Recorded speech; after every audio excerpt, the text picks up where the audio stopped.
we now return to Making Sense of the 60s.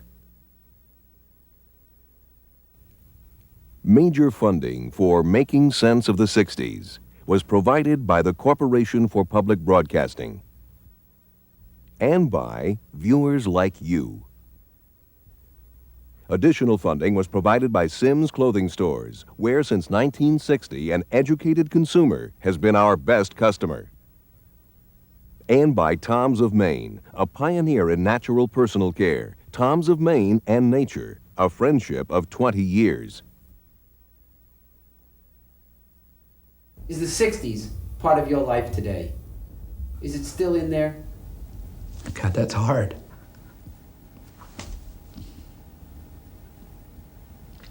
I think all of us that went through it, myself, there's a lot of it still in here. You live through that time, it's like you live through all times. You learn a lot. What I learned is invaluable to me today. Is your life better for having lived through the 60s? Yeah. I had a really chance to examine myself and find out who I am and what I'm about. That was the reason I left home to start with. Find out who I was. Yeah, and it's boring me.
The 60s ended more than 21 years ago.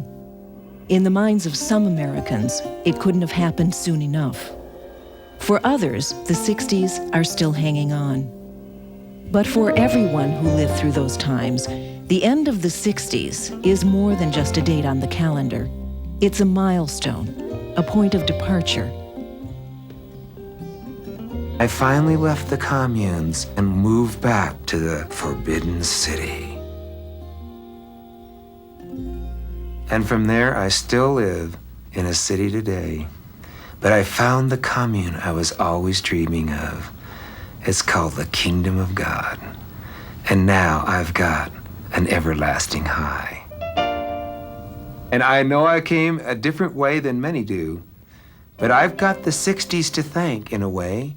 And I've got that whole crazy time to thank because, in a way, it's what jolted me into a place where I could finally behold the Lord.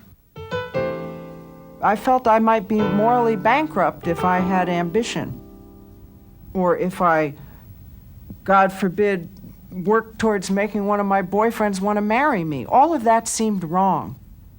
I felt I was endlessly resilient and life was longer than it would be, that I had the rest of my life to make up my mind about a lot of things. I'm single, I've never married. So, and I'm past, I think, childbearing years, except with great McGilla to get, which I'm not willing to do. I think when I was doing the things that I did in the 60s, I felt like I had no other choice. I was so relieved when it was over and I could get out of it, and I was deliriously happy to be able to come back and join the system and work from within it to make a difference as opposed to being outside. I think I've changed. I mean, my life has taken directions that I never would have imagined were possible. Especially when I became a conscientious objector and a potential war resistor, then I thought that a career for me in the sort of in mainstream institutions was impossible. Well, then it turned out I ended up being the chief speechwriter of the President of the United States, and now I'm editor of a fairly well-known national magazine. I have never made more than $15,000 a year as a teacher. Most of the time it's been considerably less than that. I write. I have never made more than $13,000 a year as a writer. And I didn't make that 13 and that 15 in the same year, so my combined income has never exceeded more than $20,000. I've walked away from a lot of opportunities that might have made my life a whole lot more secure because I felt that they were simply not, well, one hates to use this word, but because I felt as though to have taken those opportunities would have been to sell out to the values that I acquired.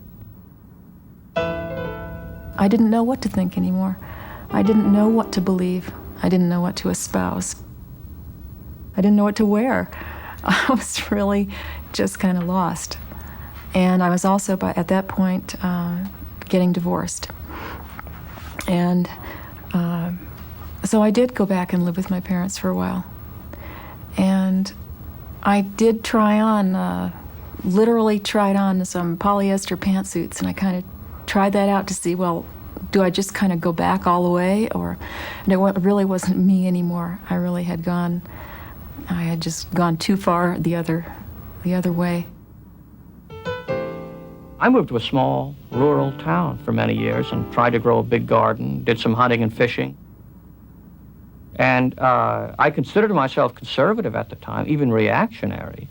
But at the same time, most people describing my life would have said he's one of those 60s dropouts doing the rural thing. Although I myself was sitting around reading the Southern agrarians who saw the automobile as a symbol of the country going to hell. And of course they were right.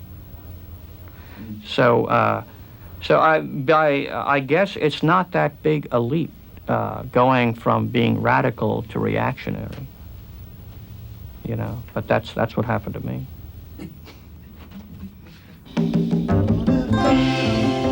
The people you've just heard from are a few of the members of the age group that the press and the pollsters call the 60s generation. Since the 60s ended, tens of millions of these people have been searching for balance, second-guessing their past, piecing together their dreams, and finding the strength and wisdom to get on with their lives. But what's so unique about that? They've grown older, just like everyone else. Yet something about this generation is different. Even as they enter middle age, they continue to be set apart by a past they seem unable to leave behind. A past that continues to raise disturbing questions for all Americans. Why hasn't America gotten over the 1960s? Could it be that in the 60s, not only a generation, but a nation came of age? That a nation's illusions were shattered? That since the 1960s ended, a nation has been trying to find the strength and wisdom to get on with a way of life that is very different from what came before?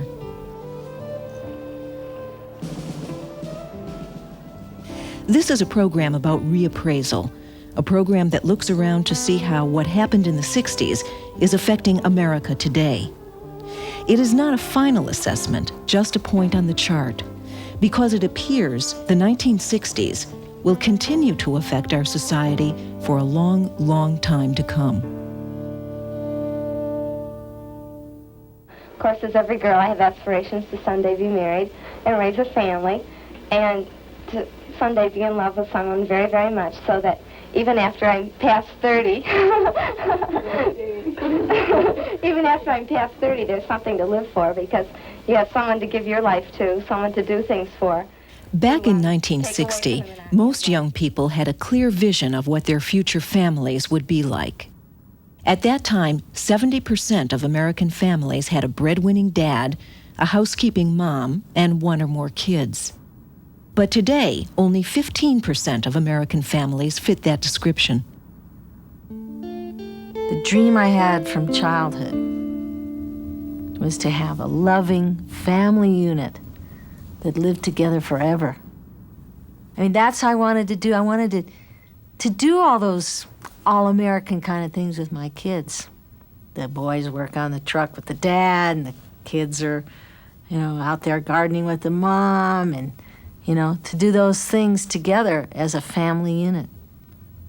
And the thing that I have to face that hurts the most is the fact that I couldn't go on with that family unit. That hurts.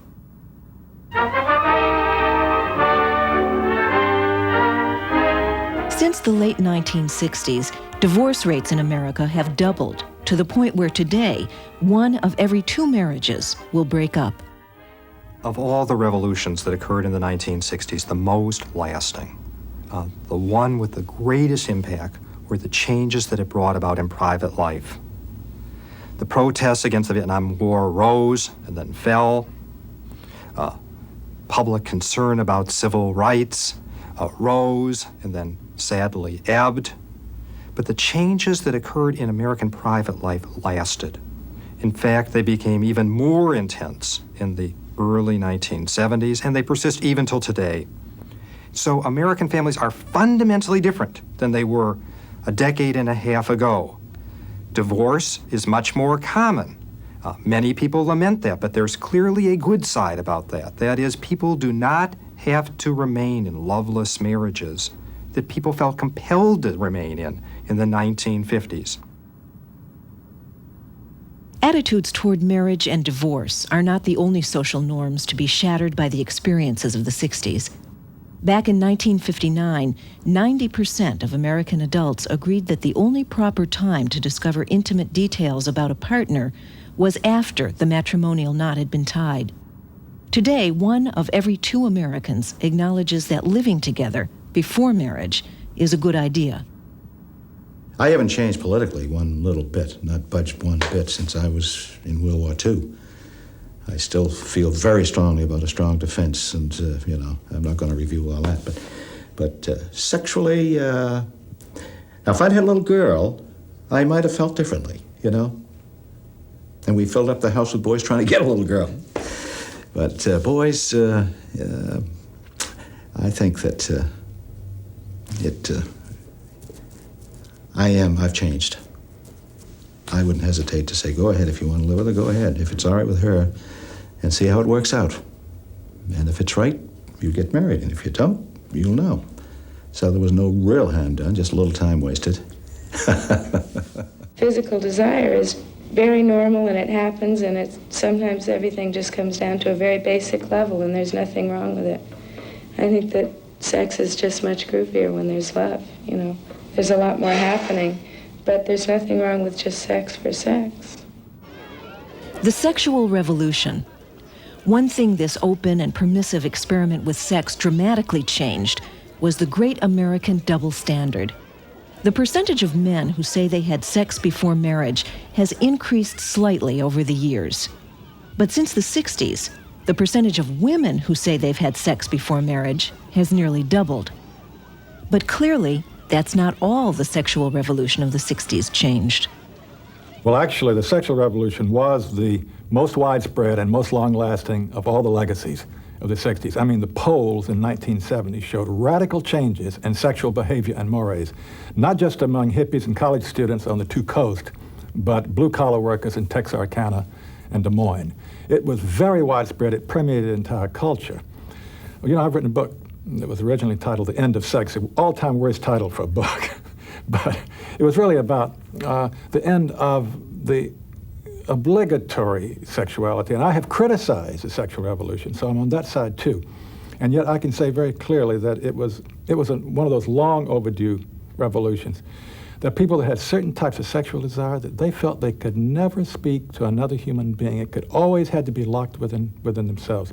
They held these seemingly guilty secrets And, all of life was sort of constrained by the fact that they had this secret, and there was no one to talk to, no way to express it. I am amazed when I look around me now at how freely we can, in the media, in the society generally, in polite society, around a dinner table or at lunch, and in my classrooms, we can talk about matters of sexuality that could never be talked about openly through the 40s, 50s, and even up into the early 60s. Our willingness to accept many different sexual preferences, lifestyles in our society is much greater. The range of social tolerance is much greater than it was before. Most of my college life, sex was terrible. I found myself always in that awful situation that women found themselves before the women's movement, of basically having to sort of say no and being sort of called on it, and everything was sort of tense and difficult, and so you tried to have intellectual relations with people that weren't sexual, and then there were other people who had a lot more sex and probably a lot more fun, but for me, sex was a terrible trauma.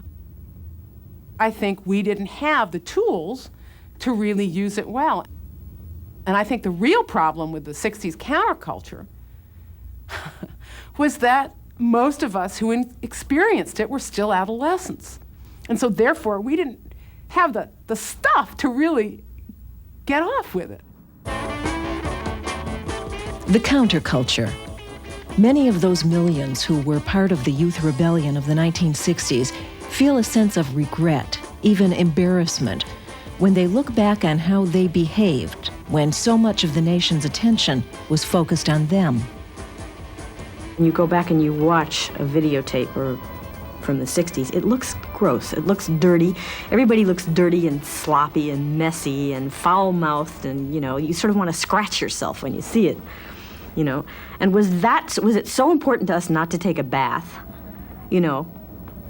How important was that? That was childish. Of course we were children, so I suppose we had an excuse.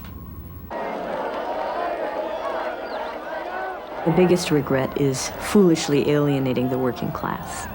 That's the number one regret.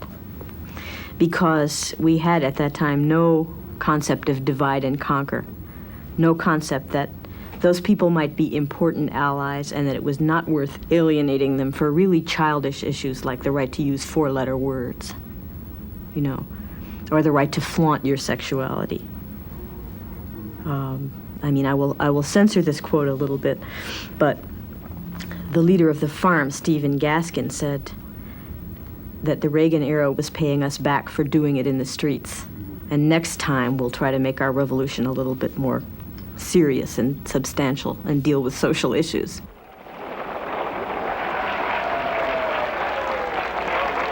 We'll do something which hasn't occurred at this university in a good long time. We're going to have real classes up there.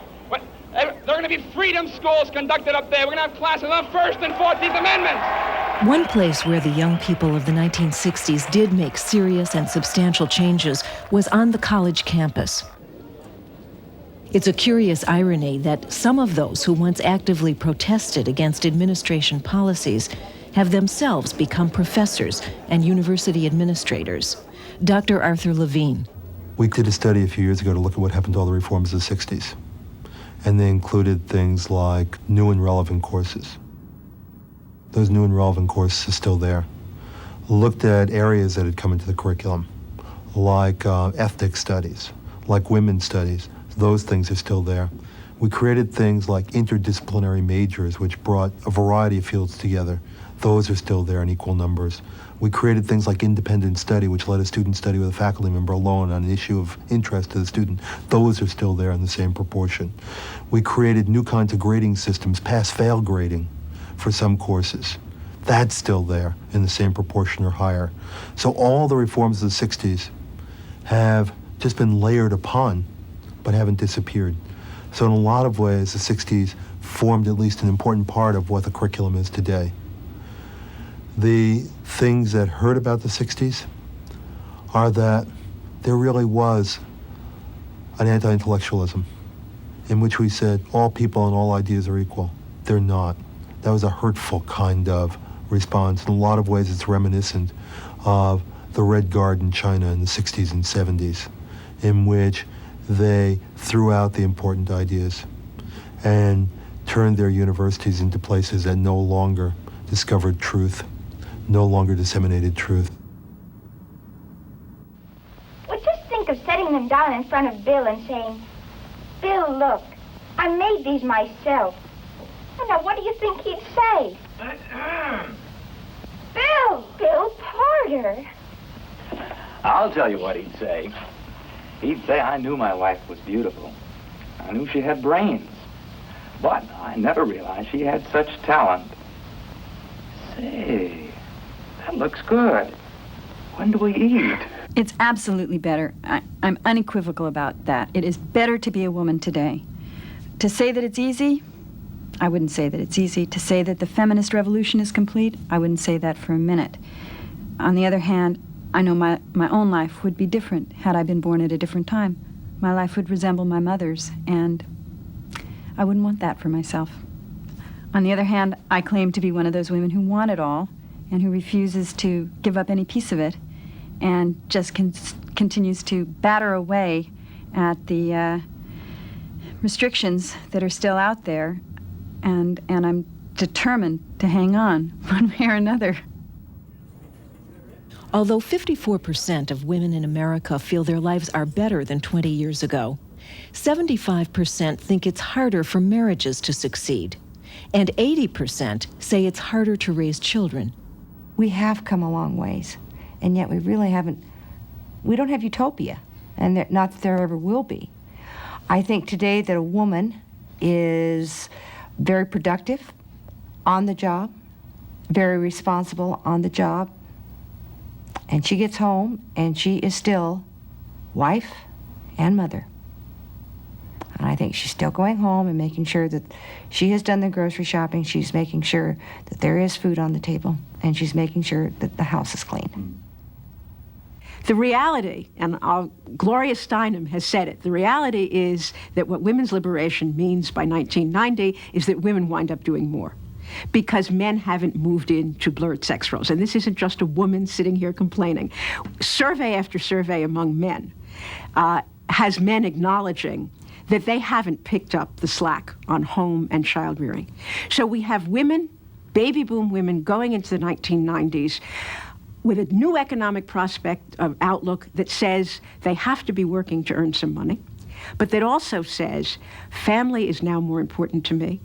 I want to have children, or I have children, I want to spend more time with them. There are things that have to get done in the household that don't get done.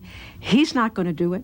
We now have many single women who are parents, so there isn't even the question of a man picking up the slack. And women are under a significant amount of stress.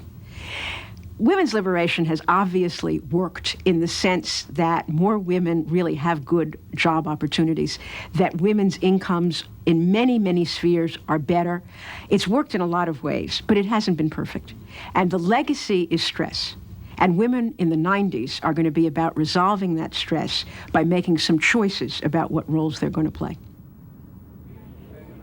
The 1950s concept of work had changed by the end of the 1960s. Not only in terms of stress, but because of a 60s sensibility that work should be a means of self-expression and fulfillment, that a person should get more from a job than simply a paycheck. I think this is one of the best things, the best holdovers personally for me, is I've followed my heart's desires. I haven't fallen into the trap of you have to make money doing this and that and money's a god. It's not. Being self-satisfied in the sense that what you're doing in life is important and going to pass something on to another generation is much more important to me. And I believe that I learned all that in the 60s, especially the sense that I want some part of me to affect somebody else in life later on. I've noticed this, people who went to school during that era, like 68 through 73, share a set of values and a set of understandings that people on either side, younger and older, just don't get. And so when you're in the workplace and you're talking about idealism, that people of that generation have a certain sense of idealism that things can and should be better, right down to the details of how people treat each other. day to day, and that there's a political component to day-to-day interaction and experience. It's a perspective that we have. And when you go into the workplace with other people who may be just a few years older, a few years younger, and talk that way, they look at you like you're a Martian. Pay our actors $5 a performance. You can live on $25 a week. That's assuming you're doing something you're interested in and something that's valuable. If you're not doing anything that's interesting, then you got to get a lot of money, Mac. You got to make a fortune to keep a boring job.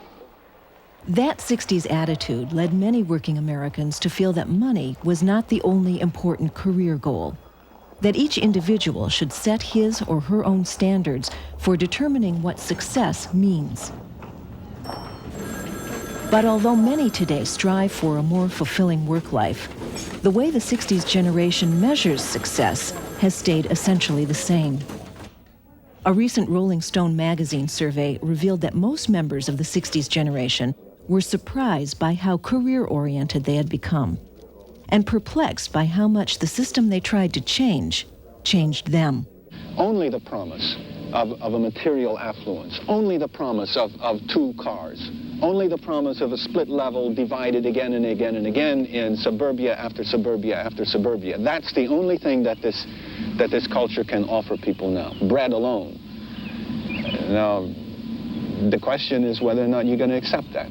I shared a blazing contempt for everything that America seemed to pride itself in, that is to say, straight, middle America.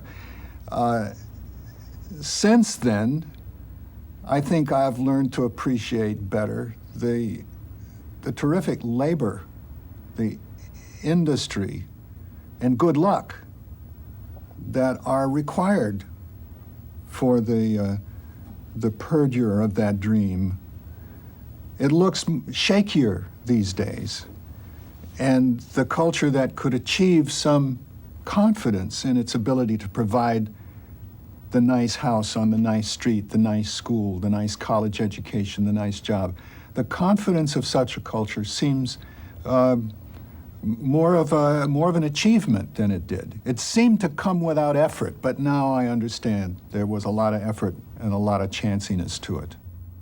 The American middle class, with respect to its orientation toward money, success, family life, and so on, has certainly proved to be far more tenacious than anybody would have predicted in the middle of the countercultural rebellion of the 60s. I mean, if you go back and look at some of the underground newspapers of that period, they are filled with a sense that everything can be changed overnight in America, and the walls are going to come tumbling down. We're going to transform the society totally until now I felt this was far-fetched at the time, but even I would not have predicted how tenacious the American corporation is, the American middle class way of life is.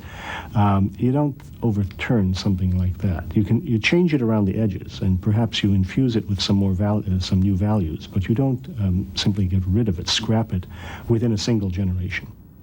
Now I've got a 2-story house, I've got a family, got 2 cars, I'm comfortable.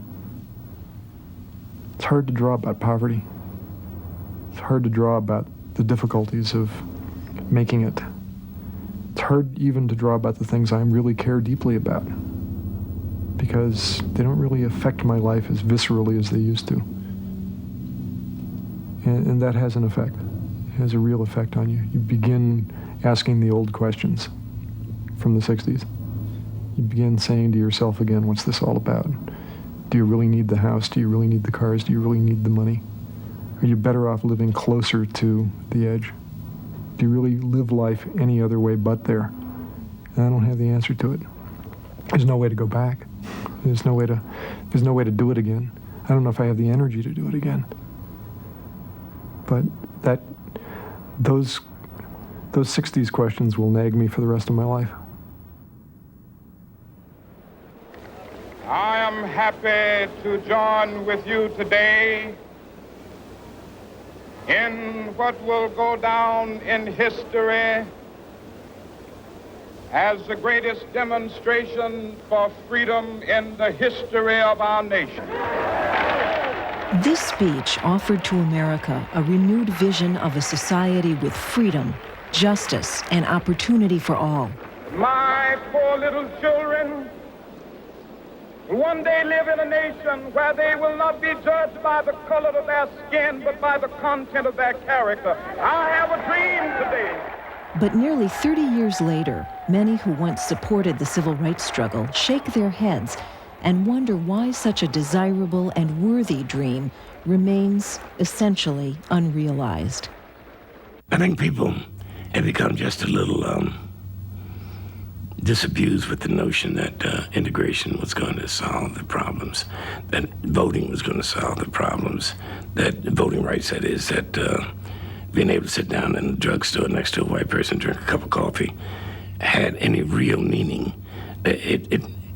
Things had changed, but these are only surface changes. I think there were deep things that remained unchanged, and you didn't have to be particularly bright to see how many corporations didn't have any black representation, or how few airlines had a black pilot flying, or even the railroads, are there any black engineers on the railroad even today?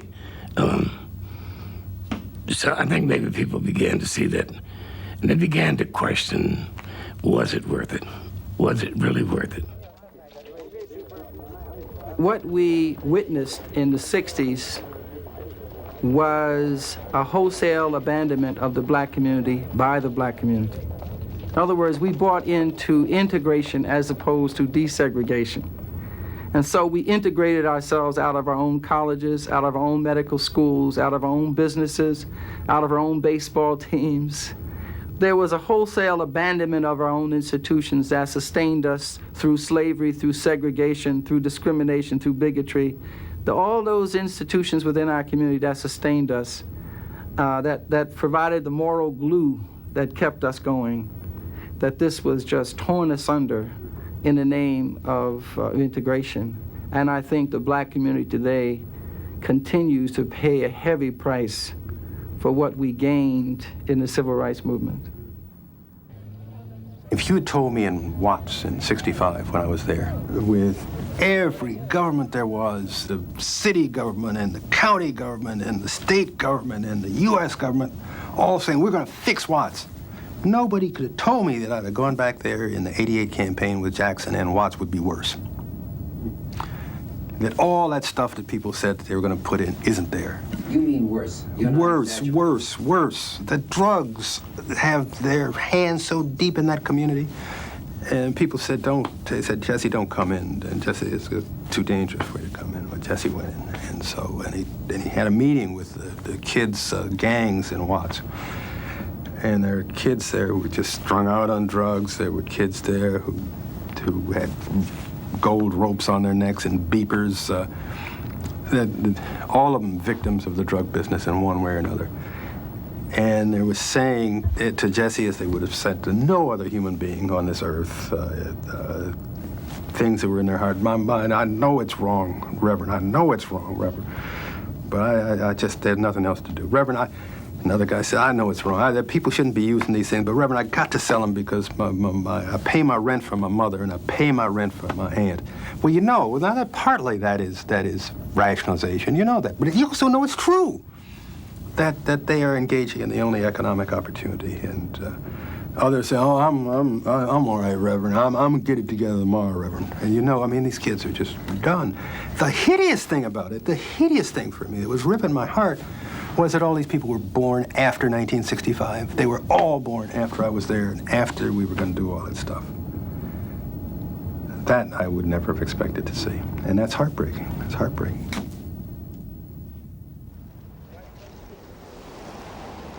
We neglected the next generation, and nobody instilled in them values and social responsibility that they needed to become effective, constructive participants in today's society. That is the fault of my generation, that we didn't leave that consciousness and that obligation or social responsibility as a legacy, not only to the college students of today, but to the non-college students of the day more so, you know, because they are the ones that are the real custodians of our society, especially the society of urban America. Here's where it's important to step back and look at what's happened. This country lived quite comfortably, except for black people, with racism for 300 years. It's going to take more than 25 or 30 years to root it all out. It's going to continue to take struggle. White people have changed in some fundamental ways, but there are still deep pockets of racism left. It would have been extraordinary if beginning, let's say, in 1964, when the first historic civil rights acts were passed, if beginning in that period, with hard work, there had been one straight continuum, and lo and behold, a quarter century later, it was all gone. You never would know that there had been segregation. No way to do it that fast. I'm not always sure that the country has the kind of energy and commitment to keep at it until we, in fact, eliminate it all. And the 80s lowered the morale in the black community so bad you would have thought for some that we had gone back to the 1930s or the 1920s. I never thought that because I'm not going that way. I'm not going back psychologically. I'm not going back actually. What I do recognize is that on the road to full freedom, there will be periods like the 80s. There will be leaders like Reagan. But I'm not going to let him destroy my morale, and I'm not going to let one decade convince me that we are in the same position our ancestors were in Reconstruction. Because we're just not going to let it happen. The Great Society rests on abundance and liberty for all. It demands an end to poverty and racial injustice, to which we're totally committed in our time. The Democratic Party of 1964, the party of the Great Society, built a liberal coalition that struck a responsive chord with many Americans, especially young Americans. Yet an often acknowledged legacy of the 1960s is the fragmentation of that national Democratic coalition and the subsequent control of the White House by the Republicans. What happened?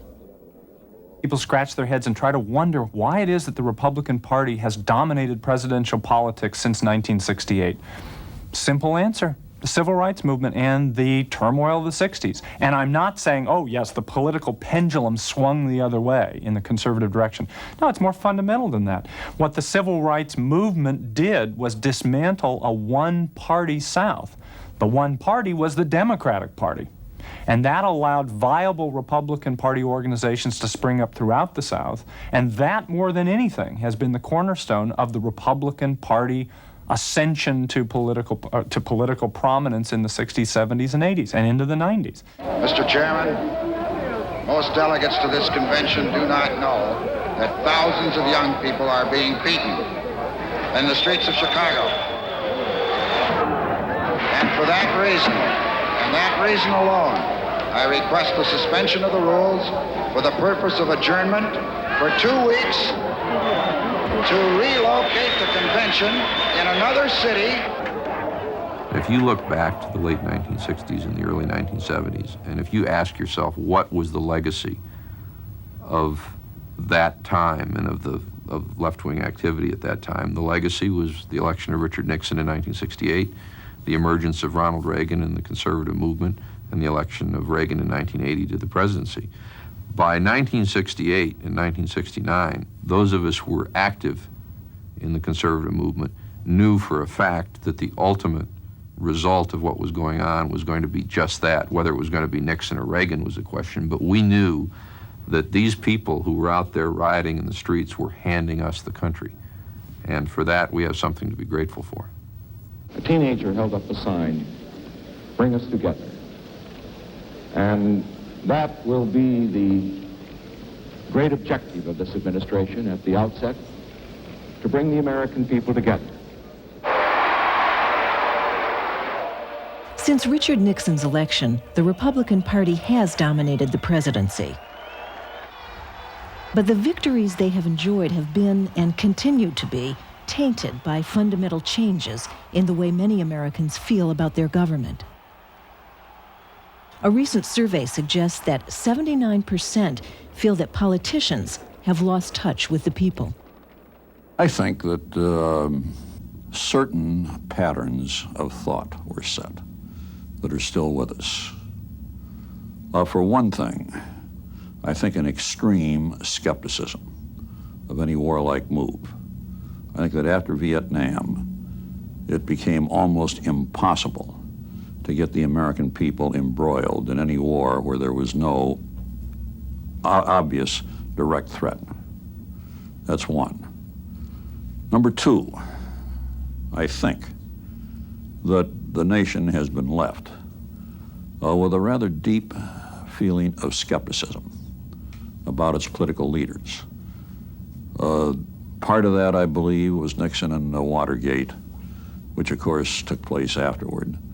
But I think that a great deal of it was due to what happened in Vietnam. Vietnam, a memory that continues to color the judgment and the outlook of the people who lived through it. What I learned in Vietnam, or as a result of Vietnam, is the way in which our government operates, which is very different from the way that we are taught it operates, very different from what I learned in public school in Percy, Pennsylvania. And the astounding thing and the disappointing thing is that almost no one is willing to believe that. People listen to someone like me talk, and they go away thinking, that guy's crazy. I understand things in a way that I couldn't have understood before. But the problem with that is that it leaves me forever at odds with the culture and the society in which I live. Because the things which got us into Vietnam, and in fact the things which created the crisis of the civil rights movement, have not been resolved. I believe that America was right. I believe that we could have won the war. I believe the politicians were wrong. I believe that, they did the whole thing wrong. Don't get in if you're not going to fight to win.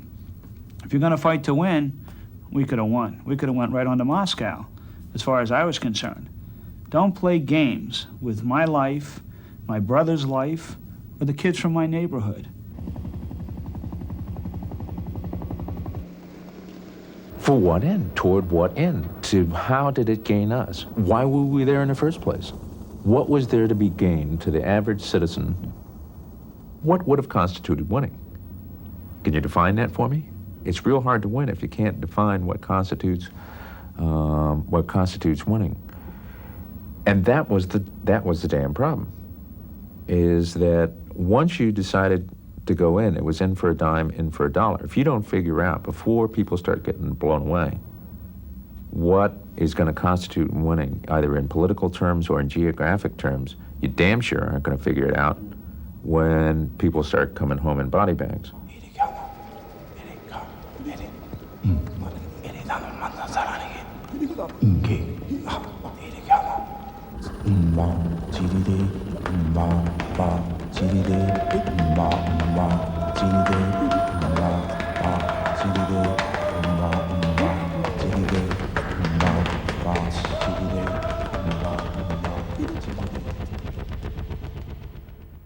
There's no question but what the country didn't go where some of us would have wanted it to go in terms of particularly its sense of social justice at home, but also its sense of abroad. But there is also no question but what today no one would try to ban the communist speaker on a college campus. Today no one would say you can't drink a cup of coffee at this lunch counter, you can't drink out of that drinking fountain. No one today would try for a minute to suggest that we should send 500,000 troops to fight a war in Burma, Thailand, Cambodia, any place in Latin America. I mean, pick the place. It is out of the question that the most conservative legislator could conceivably, in their wildest imagination, suggest returning to the early 60s. Out of the question. We have moved way beyond that and won't move back. Americans from the 60s generation are on the move, and select members of this group are ascending to positions of political leadership. But to what extent are Americans of any age willing to entrust those who took part in the experiences of the 60s with the ultimate responsibility for the nation's future? It remains to be seen whether a Vietnam-era person will become president. If such a person does become president, I think it's now more likely that that person will be a Vietnam veteran than a veteran of the anti-war movement. Most likely, really, would be a Vietnam veteran who is sympathetic to the anti-war movement. But I think we're at this moment, we're in a period of cultural reaction. It's not so severe that that it raises the specter of repression, but for example, it does mean that people who are applying for government jobs, when the FBI asks them, have they ever smoked marijuana? 10 years ago, they would have said, yeah, sure. Now they're apt to say, no, not me. I never did that. So we are haunted. Our generation is a bit haunted by our youthful follies, which are now, for some reason, they're harder for the younger generation to understand, let alone the older generation. I think it's a kind of poignant irony that we're regarded in some ways by those younger in a bit the same way that we were regarded by our parents and those older. It's just that now we don't have the glamour of youth anymore.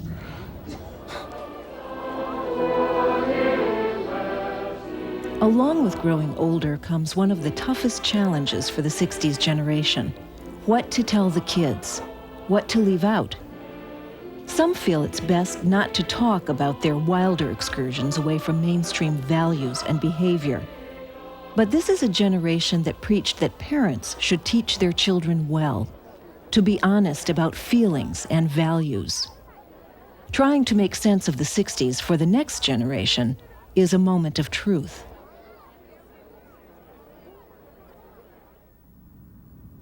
I have an 8-year-old son, and he already has had to confront my political activity currently. When his first grade teacher asked him what his father did, he said, "My father fights fascism," which prompted a teacher-parent conference. And I never told him to say that.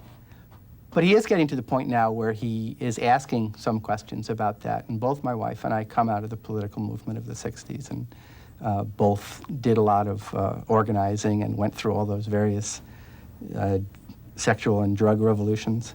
And it's hard. It's hard to know what to answer, because I don't want to lie to him, but I don't want him to be hurt. And I feel echoes of my parents when I say this, because I don't want my kid to use crack. I don't want my kid to use hard drugs. I don't know how to balance the things in the 60s that happened to me, drugs were part of it, to today. So that part of the 60s I don't know how to deal with. The rest of it, you bet, I talk to them all the time about it. And they ask about it, because some of them are studying it in school now. And it's interesting to look at the books and hear what it says about the 60s. I mean, it's probably very much like my parents, who looked at books about World War II that I was looking at when I was their age. And I want to tell them what the truth was, or at least as I see it. Well, it's just doesn't have the emotion. It doesn't have the feeling. It's sort of facts, and they aren't facts. It's much more than that. I walk my child through the town, and I take him across the pavement where it goes down like this, and I explain about that. And we pass a sign, and it says, "Women working." But he's seen that sign before. It has no charge for him. He can't imagine what it was like the first time one saw a sign, "Women working." How to tell the young people how life is transformed. I've managed to raise myself from poverty into the middle class, even though I might not want to say I am. The fact that I could do that as a black woman in this country and it really says to me that we can do anything we want to do if we can organize and put our minds to it. And we can say that to the youth today, that you can do the same thing we did back in the 50s and in the 60s and in the 70s. My daughter, Julie, is 18, registered to vote, a student at Sarah Lawrence College. I am worried about her because if she has $6 in her pocket and she sees a homeless person, I know they're going to get 5. And she has been very concerned about studying the history, and she's writing a paper on the Freedom Democratic Party. She's very committed. She was a volunteer at Georgetown Hospital here. She's very committed to people. My son is very committed to the stock market. He says that, well, while he likes myself and his mother and what we do, he thinks that we're wasting a lot of time on homeless people. And when they were young, they should have gotten newspaper routes, saved their money. And if they have problems finding a job, he'll be glad to personally teach them how to work.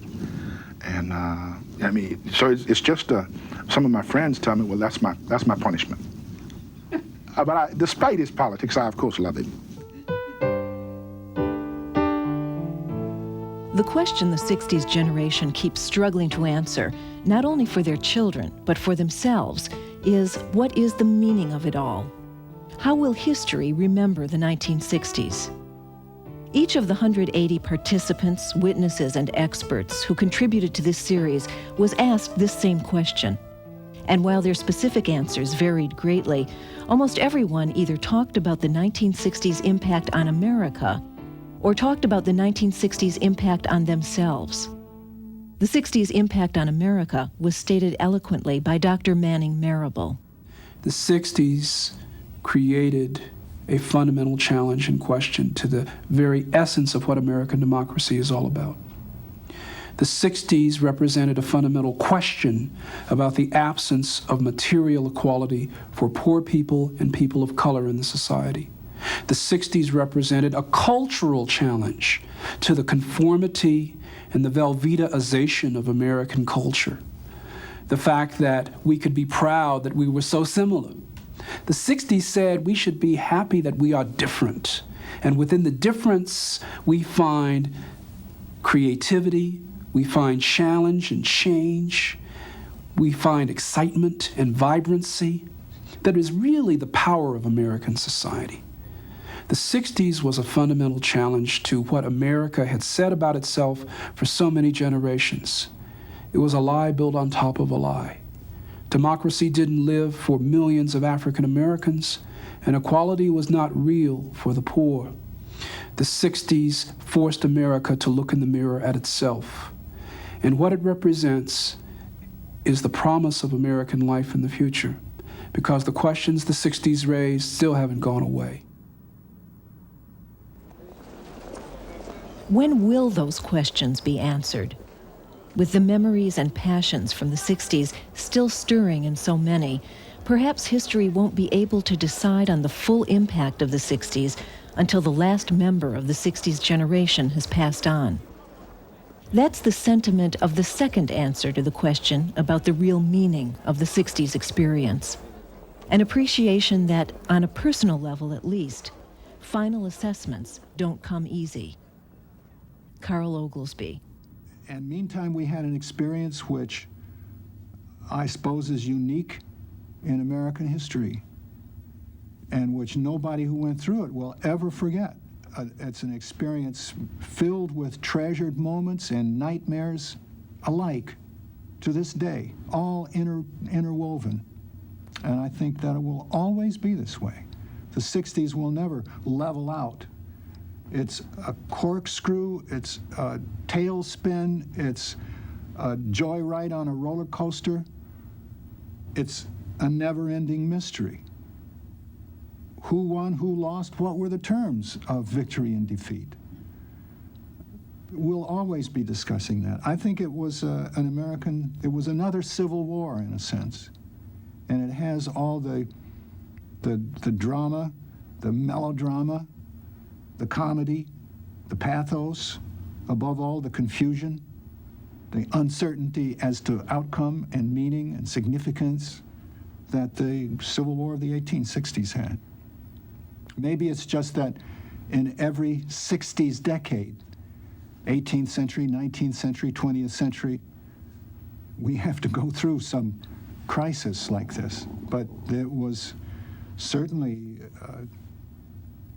that we had us a time, and we're still trying to figure out what it was all about.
Major funding for Making Sense of the 60s was provided by the Corporation for Public Broadcasting and by viewers like you. Additional funding was provided by Sims Clothing Stores, where since 1960 an educated consumer has been our best customer.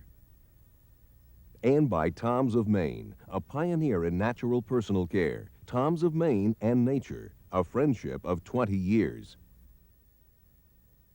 Video cassettes of this program can be purchased for educational use only by calling 1-800-424-7963.